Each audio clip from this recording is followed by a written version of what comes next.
మార్కాపురం జిల్లా కొమరోలు ప్రభుత్వ వైద్యశాలలో డాక్టర్ శాంతి ఆధ్వర్యంలో ప్రభుత్వ ఆదేశాల మేరకు 14 సంవత్సరాల లోపు బాలికలకు హెచ్పివి వ్యాక్సిన్ కార్యక్రమాన్ని నిర్వహించారు. కార్యక్రమానికి ముఖ్య అతిథులుగా ఎంపీపీ అమూల్య, ఎంపీటీసీ శ్రీనివాసరెడ్డి పాల్గొన్నారు. ఈ సందర్భంగా వ్యాక్సిన్ కోసం వచ్చిన 13 మంది బాలికలు మరియు వారి తల్లిదండ్రులకు ముందుగా అవగాహన కల్పిస్తూ హెచ్పివి వ్యాక్సిన్ వల్ల కలిగే ప్రయోజనాలను డాక్టర్ శాంతి వివరించారు.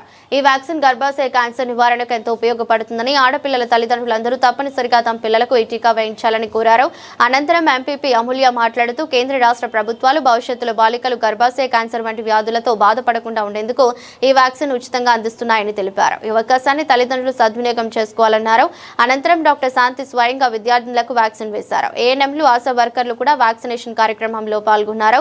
వ్యాక్సిన్ అనంతరం బాలికలను అరగంట పాటు పరిశీలనలో ఉంచగా ఎటువంటి ఆరోగ్య సమస్యలు తలెత్తలేదని తెలిపారు. కార్యక్రమంలో సూపర్వైజర్లు సౌజన్య, ఆవులయ్య, ఏఎన్ఎంలు, ఆశా వర్కర్లు, పాఠశాల విద్యార్థులు, విద్యార్థినులు పాల్గొన్నారు.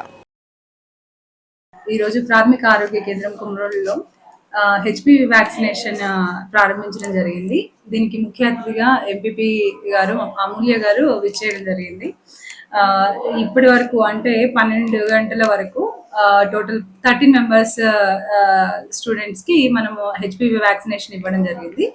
ఇందులో ఎటువంటి దుష్ప్రభావాలు ఎవరికి లేవు. అంటే ఇప్పటి వరకు అబ్జర్వ్ చేసిన దాంట్లో అయితే ఎవరికి కనిపించలేదు. సో దీంట్లో ఇంకా కంటిన్యూ చేస్తాము 4 వరకు, అంటే ఈవినింగ్ 4 వరకు వ్యాక్సినేషన్ అనేది ఈరోజు జరుగుతుంది. ఈ రోజు నుండి 3 మంత్స్ వరకు కంటిన్యూషన్ వ్యాక్సినేషన్ కంపెయిన్ అనేది, హెచ్పివి వ్యాక్సినేషన్ కంపెయిన్ అనేది జరుగుతుంది. సో అందరూ 14 ఇయర్స్ కంప్లీటెడ్ స్టూడెంట్స్ అందరూ ఆర్ బాలికలందరూ కూడా వచ్చి హెచ్పివి వ్యాక్సినేషన్ చేయించుకోవాల్సిందిగా కోరుతున్నాను.